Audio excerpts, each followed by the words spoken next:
ನಮ್ಮ ದೇವರು ಕರ್ತನಾದ ಯೇಸು ಕ್ರಿಸ್ತನ ನಾಮದಲ್ಲಿ ಅನುದಿನದ ಆಹಾರ ಪ್ರಿಯರಿಗೆ ಪ್ರೀತಿಯ ಶುಭಾಶಯಗಳು.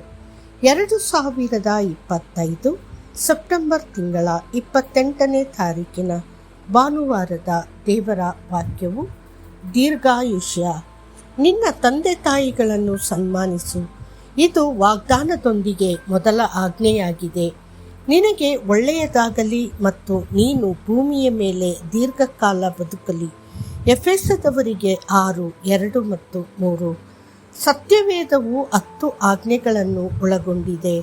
ಅವುಗಳಲ್ಲಿ 4 ದೇವರೊಂದಿಗಿನ ವ್ಯಕ್ತಿಯ ಸಂಬಂಧಕ್ಕೆ ಸಂಬಂಧಿಸಿದಿವೆ ಮತ್ತು ಉಳಿದ 6 ಜನರ ನಡುವಿನ ಸಂಬಂಧಗಳಿಗೆ ಸಂಬಂಧಿಸಿವೆ. ಈ 10 ಆಜ್ಞೆಗಳಲ್ಲಿ ವಾಗ್ದಾನದೊಂದಿಗೆ ಒಂದೇ ಒಂದು ಆಜ್ಞೆ ಇದೆ: ನಿನ್ನ ತಂದೆ ತಾಯಿಗಳನ್ನು ಸನ್ಮಾನಿಸಬೇಕು. ನೀವು ಈ ಆಜ್ಞೆಯನ್ನು ಪಾಲಿಸಿದಾಗ ನಿಮಗೆ ಒಳ್ಳೆಯದಾಗುವುದು ಮತ್ತು ನೀವು ಭೂಮಿಯ ಮೇಲೆ ದೀರ್ಘಕಾಲ ಬದುಕುವಿರಿ ಎಂದು ಕರ್ತನು ವಾಗ್ದಾನ ಮಾಡುತ್ತಾನೆ. ನಮ್ಮೆಲ್ಲರಿಗೂ ಐಹಿಕ ತಂದೆ ಇದ್ದಾರೆ, ಆದರೆ ನಮಗೆ ಆಧ್ಯಾತ್ಮಿಕ ತಂದೆಯರು ಇದ್ದಾರೆ. ಪ್ರೀತಿಯ ತಂದೆಯಂತೆ ದೇವರ ಅನೇಕ ಸೇವಕರು ನಮಗೆ ಕಾಳಜಿಯಿಂದ ಸಲಹೆ ನೀಡುತ್ತಾರೆ ಮತ್ತು ಆಳವಾದ ಕಾಳಜಿಯಿಂದ ನಮಗಾಗಿ ಪ್ರಾರ್ಥಿಸುತ್ತಾರೆ. ಎಲೀಷನು ಎಲಿಯನನ್ನು ತನ್ನ ಆಧ್ಯಾತ್ಮಿಕ ತಂದೆಯಾಗಿ ಹೊಂದಿದ್ದನು. ಎಲಿಯನು ಮೇಲಕ್ಕೆ ಎತ್ತಲ್ಪಟ್ಟಾಗ ಎಲೀಷನು, ನನ್ನ ತಂದೆ, ನನ್ನ ತಂದೆ, ಇಸ್ರೇಲಿನ ರಥ ಮತ್ತು ಅವನ ಕುದುರೆ ಸವಾರರು ಎಂದು ಕೂಗಿದನು. ಅದೇ ರೀತಿ ಸಾಮುವೇಲನು ದಾವೀದನಿಗೆ ಆಧ್ಯಾತ್ಮಿಕ ತಂದೆಯಾಗಿದ್ದನು. ದಾವೀದನು ಪ್ರವಾದಿ ಸಾಮುವೇಲನ ಸಲಹೆಯನ್ನು ಪಡೆಯಲು ಆಗಾಗ್ಗೆ ರಹಸ್ಯವಾಗಿ ಹೋಗುತ್ತಿದ್ದನು.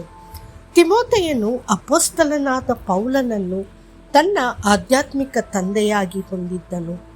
ಪೌಲನು ತಿಮೋಥೆಯನಿಗೆ ಬರೆದಾಗಲೆಲ್ಲ ಅವನು ನಂಬಿಕೆಯಲ್ಲಿ ನಿಜವಾದ ಮಗನಾದ ತಿಮೋಥೆಯನಿಗೆ 1 ತಿಮೋಥೆಯ 1:2 ಎಂದು ಹೇಳುವ ಮೂಲಕ ಪ್ರಾರಂಭಿಸಿದನು. ಅಷ್ಟೇ ಅಲ್ಲ, ಪೌಲನು ಅವನ ಬಗ್ಗೆ ಸಾಕ್ಷಿ ಹೇಳುತ್ತಾ, ಆದರೆ ಅವನ ಸಾಬೀತಾದ ಪಾತ್ರವನ್ನು ನೀವು ತಿಳಿದಿದ್ದೀರಿ. ಅವನು ತನ್ನ ತಂದೆಯೊಂದಿಗೆ ಮಗನಾಗಿ ನನ್ನೊಂದಿಗೆ ಸುವಾರ್ತೆಯಲ್ಲಿ ಸೇವೆ ಸಲ್ಲಿಸಿದನು. ಫಿಲಿಪ್ಪಿಯವರಿಗೆ 2:22. ಅವರು ನಮ್ಮ ಐಹಿಕ ಪಿತಾಮಹರಾಗಿರಲಿ ಅಥವಾ ನಮ್ಮ ಆಧ್ಯಾತ್ಮಿಕ ಪಿತಾಮಹರಾಗಿರಲಿ, ನಾವು ಅವರನ್ನು ಗೌರವಿಸಬೇಕು. ಅವರ ದೈವಿಕ ಸಲಹೆಗೆ ವಿಧೇಯರಾಗಿ ನಡೆಯಿರಿ. ಎಲ್ಲಕ್ಕಿಂತ ಹೆಚ್ಚಾಗಿ ನಮ್ಮ ಸ್ವರ್ಗೀಯ ತಂದೆಯು ಹೇಳುತ್ತಾನೆ, ನನ್ನ ಮಗನೇ ಕೇಳು ಮತ್ತು ನನ್ನ ಮಾತುಗಳನ್ನು ಸ್ವೀಕರಿಸು, ಆಗ ನಿನ್ನ ಜೀವಿತದ ವರ್ಷಗಳು ಹೆಚ್ಚಾಗುವವು. ಜ್ಞಾನೋಕ್ತಿಗಳು 4:10. ದೀರ್ಘಕಾಲ ಬದುಕಲು ಮತ್ತು ಏಳಿಗೆ ಹೊಂದಲು ಕರ್ತನನ್ನು ಆಲಿಸಿ ಮತ್ತು ಆತನ ವಾಕ್ಯದ ಪ್ರಕಾರ ನಡೆಯಿರಿ. ನೀವು ದೇವರ ವಾಕ್ಯದ ಪ್ರಕಾರ ಜೀವಿಸಿದಾಗ ಲೆಕ್ಕವಿಲ್ಲದಷ್ಟು ಆಶೀರ್ವಾದಗಳು ನಿಮಗಾಗಿ ಕಾಯುತ್ತಿವೆ. ಆತನ ವಾಕ್ಯವು ಆತ್ಮ ಮತ್ತು ಜೀವ ಎರಡೂ ಆಗಿದೆ. ಆತನ ವಾಕ್ಯವನ್ನು ನಂಬುವ ಮತ್ತು ಅದರ ಪ್ರಕಾರ ಜೀವಿಸುವವನು ಶಾಶ್ವತ ಜೀವನವನ್ನು ಹೊಂದುತ್ತಾನೆ. ಇದಲ್ಲದೆ ಕರ್ತನ ಹೆಸರಿನಿಂದಲೇ ಜೀವಿತವು ದೀರ್ಘವಾಗುತ್ತದೆ.